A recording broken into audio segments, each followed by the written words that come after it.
Bonjour, je suis Bernard Lancelot, président de l'association Alpha, et je suis heureux de vous retrouver pour notre rendez-vous du mardi. Cette fois-ci, nous allons parler ensemble du monde spirituel, car notre association affirme qu'il est possible de recevoir des transmissions venues du monde spirituel. L'association Alpha est une association spiritualiste, donc nous croyons au domaine spirituel. Alors bien sûr, pour les rationalistes, c'est complètement faux. Pour les rationalistes, seul le monde physique existe. C'est la seule réalité. Et pour eux, le monde spirituel est un fantasme et complètement inexistant. Alors, si on approfondit un peu cette perspective, ça signifie en clair que pour les matérialistes, c'est le cerveau qui crée la conscience, et donc lorsque le cerveau meurt, la conscience disparaît et rien ne survit à la mort. Pour le matérialiste, l'au-delà n'est qu'un mythe. Alors cette vision des choses s'appuie sur la physique et la chimie du siècle dernier. Il faut le savoir. Et elle néglige les corps subtils de l'homme, car bien sûr ceux-ci échappent complètement aux instruments de mesure du laboratoire. Pourtant, cette approche matérialiste ne permet pas d'expliquer la nature profonde du monde. Et sur le plan philosophique, c'est une impasse totale. Notre association explique bien que l'homme n'est pas uniquement un corps de chair. Il y a en plus, chez l'être humain, un élément spirituel qui s'incorpore dans le corps physique. Alors, selon les traditions, selon les écoles de pensée, cet élément spirituel a reçu différents termes. Certains l'appellent le moi supérieur, d'autres le maître intérieur, d'autres encore l'âme. Mais quel que soit le nom qu'on lui donne, sachez qu'il est possible de communiquer avec ce moi supérieur et de rencontrer des guides invisibles. Et en fait, tout le monde le fait sans le savoir. Nous recevons sans discontinuer un guidage qui vient de notre moi supérieur et de nos guides. Et ça se manifeste sous forme d'intuition. Les intuitions, nous les captons par le cerveau droit, qui est le cerveau lié aux images, aux émotions, aux ressentis. Et ensuite, notre cerveau gauche met ça en forme, sous forme de mots. En Occident, beaucoup travaillent le cerveau gauche, le cerveau analytique. L'éducation que nous recevons à l'école consiste à stimuler pratiquement exclusivement le cerveau gauche. Et le cerveau droit, lui, est complètement délaissé. Et pourtant, c'est le cerveau droit qui nous relie à la sagesse de notre moi supérieur. Pour que l'être humain soit équilibré, il est nécessaire d'établir un fonctionnement harmonieux entre ces deux hémisphères, entre le cerveau gauche et le cerveau droit. D'où l'utilité des exercices de relaxation que nous enseignons à nos membres.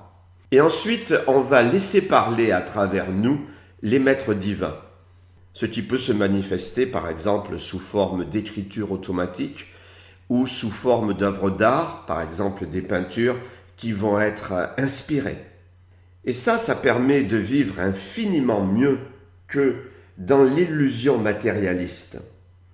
Nous apprenons à nous relier à notre moi supérieur et à nos guides afin d'avoir accès à ces trésors de sagesse qui sont en nous.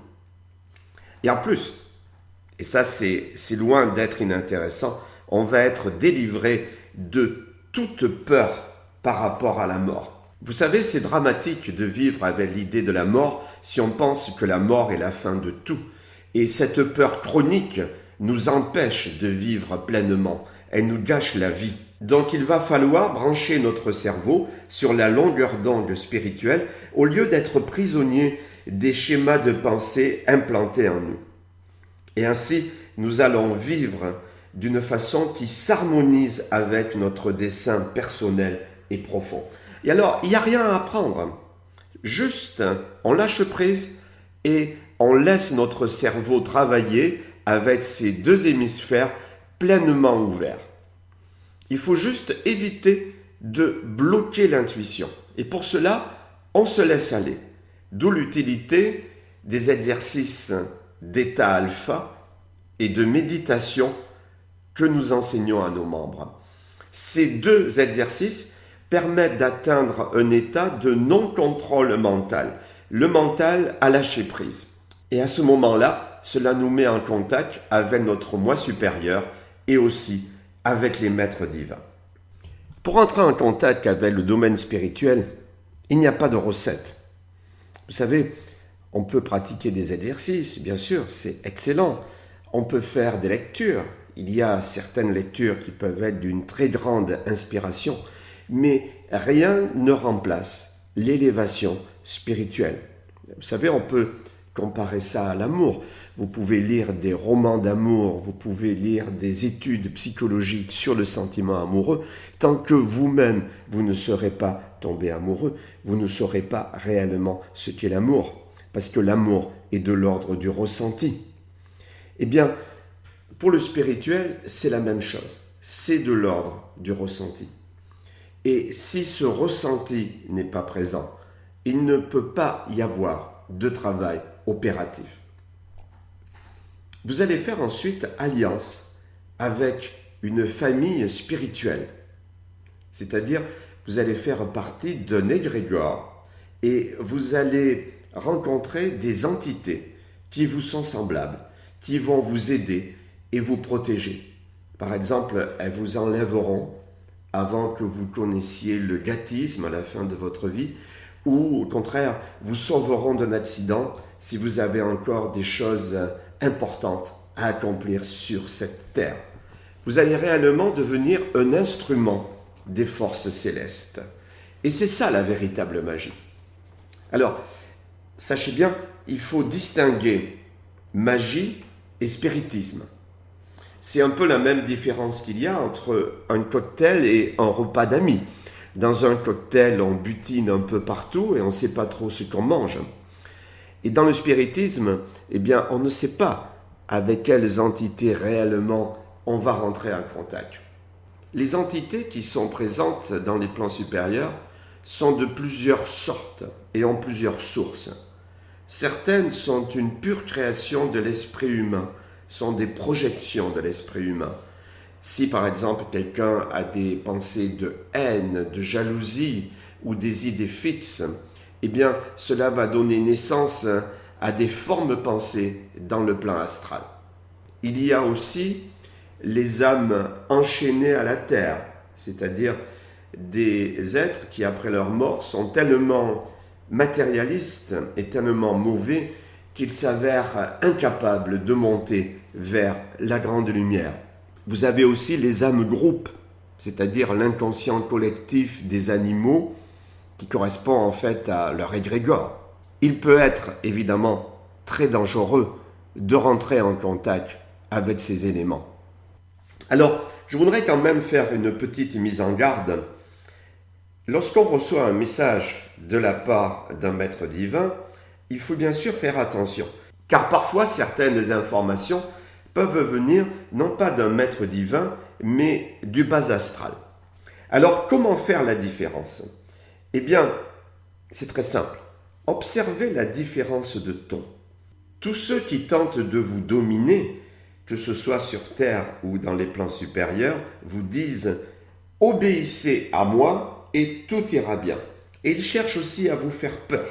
C'est important de faire peur à la personne pour que les individus se soumettent, soient dépendants. Et donc, les entités qui peuplent du bas astral vont créer en vous la peur à travers leurs discours. Et elles vont vous dire que si vous ne les suivez pas, vous ne pourrez échapper aux pires catastrophes qui vous attendent déjà. Tout cela, bien sûr, est très différent par rapport au discours authentique qui vient des guides spirituels. Un maître spirituel va toujours avoir une attitude de non-jugement, de sagesse. Il va vous dire « N'obéis pas aux autres. Écoute ton intuition personnelle et tu sauras ce que tu dois faire. » Et donc, le maître spirituel va nous inciter à utiliser notre propre discernement. Il va vous dire « Voici ces informations que je te transmets peuvent être utiles ou non. » Par exemple, Le maître Bouddha disait « La vérité est ce qui nous est utile ». Pour conclure, je dirais que le monde spirituel est bien plus vrai que le monde physique. Le monde physique est simplement le reflet de l'autre monde. Pour prendre une comparaison, c'est un peu comme lorsqu'on projette un film à l'écran. Le film, à ce moment-là, c'est le monde spirituel. Et la projection sur l'écran, c'est le monde matériel. Donc, lorsqu'on est en contact avec le monde spirituel, on est en contact avec le vrai monde. Et en plus, ça nous donne une liberté extraordinaire, puisqu'on ne craint plus la mort. Et ne craignant plus la mort, on n'est plus manipulable. Et à ce moment-là, on communie avec notre moi supérieur et on atteint un état de liberté intérieure. La prochaine fois, nous allons aborder un sujet, je suis sûr, qui vous passionnera. Il s'agit du contact avec les disparus.